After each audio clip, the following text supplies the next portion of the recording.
تو طبیعت یہی چاہ رہی تھی کہ اے وقت ٹھہر جا کے ذرا اور بھی سن لیں، اے وقت ٹھہر جا کہ ذرا اور بھی سن لیں۔ یہ لمحے بار بار میسر نہیں آتے، یہ لمحے بار بار میسر نہیں آتے۔ اور دل کی کیفیت یہ کہہ رہی تھی کہ بزم تصورات سجی تھی ابھی ابھی، اور نظروں میں مصطفیٰ کی گلی تھی ابھی ابھی۔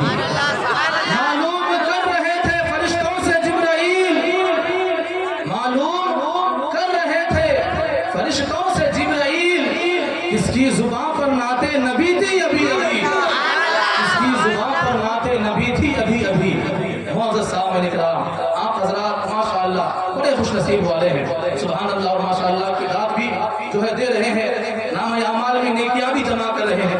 اللہ اکبر، کیا کہنے آپ کے نصیب کے۔ ہم اور آپ اپنا سارا وقت کسی نہ کسی کام میں صرف کر دیتے ہیں، لیکن ہمارا قیمتی وقت وہی ہے جو اللہ اور اس کے رسول کے ذکر میں گزارا جائے، کیونکہ ذکر الہی زندگی ہے اور ذکر الہی سے غافل رہنا موت ہے۔ تو ہم اور آپ ذکر الہی میں بیٹھے ہیں، گویا کہ ہم زندوں میں شامل ہیں۔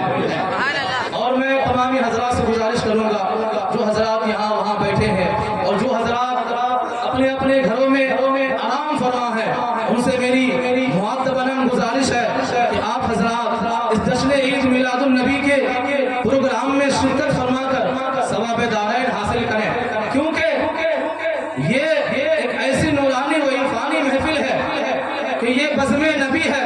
آنکھوں سے چل کے جہاں کہیں بھی حضرات موجود ہے، ان سے میری گزارش ہے کہ یہ جشن عید میلاد النبی ہے، آنکھوں سے چل کے وہ آئیں گے مدینے سے، تو گھر سے چل کے وہ آئیں گے مدینے سے، تو گھر سے چل کے اس محفل میں صرف ہم ہی نہیں، محمد عربی صلی اللہ علیہ وسلم بھی تشریف فرما۔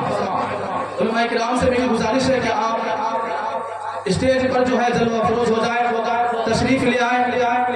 علماء کرام، مولانا توصیف رضا سے گزارش ہے کہ آپ جو ہے اسٹیج پر تشریف لے آئیں، اور جتنے بھی حفاظ کرام علماء کرام جلسے کے درمیان اگر بیٹھے ہیں، ان سے بھی گزارش ہے کہ آپ کے سینے میں علم ہے، آپ کے سینے میں قرآن ہے، قرآن کے ادب ہم بہت اچھی طریقے سے جانتے ہیں۔ آپ حضرات بھی جو ہے اسٹیج پر تشریف لے آئیں۔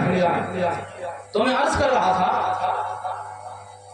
کہ نبی کریم صلی اللہ تعالی علیہ وسلم کی محفل میں بیٹھنا یہ ثواب کا کام ہے۔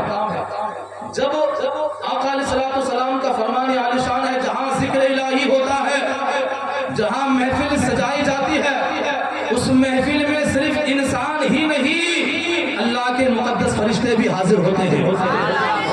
ذرا آواز سے، اور اپنے نورانی پروں سے اہل محفل کو ڈھانپ لیتے ہیں۔ سبحان اللہ۔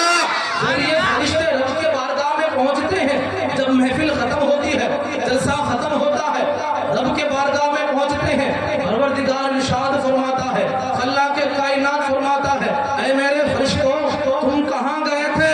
فرشتے عرض کرتے ہیں، اے رب کریم ہم تیرے ایک ایسی محفل میں گئے تھے جہاں تیرا اور تیرے محبوب کا ذکر ہو رہا تھا۔ رب قدیر ارشاد فرماتا ہے، اے میرے فرشتوں گواہ ہو جاؤ، میں تمہارے سامنے ان اہل محفل والوں کی بخشش کا وعدہ فرماتا ہوں۔ ہماری بخشش کا وعدہ رب قدیر فرما رہا ہے، کیوں؟ کیونکہ ہم اہل جشن عید میلاد النبی کے محفل میں شریک ہوئے، اور ہم بیٹھے تو فرش زمین پر ہیں، لیکن ہمارا تذکرہ عرش بری پر ہو رہا ہے۔ اس کی تائید قرآن کریم کی آیت کریمہ سے ہوتی ہے، فَاذْكُرُونِي أَذْكُرْكُمْ وَاشْكُرُوا لِي وَلَا تَكْفُرُونَ، تم مجھے یاد کرو میں تمہارا چرچا کروں گا۔ حدیث پاک سے ثابت ہے، فرماتے ہیں جو بندہ جیسے یاد کرتا ہے، اگر کوئی تنہائی میں یاد کرتا ہے تو پروردگار عالم اس سے بہتر جگہ یاد فرماتا ہے، اور اگر کوئی محفل میں یاد کرتا ہے تو اللہ تبارک و تعالی مجمع میں اس کا ذکر کرتا ہے۔ آج ہم فرش زمین پر رب کو یاد کر رہے ہیں، ہمارا ذکر عرش بری پر ہو رہا ہے، تو ہم خوش نصیب والے ہیں۔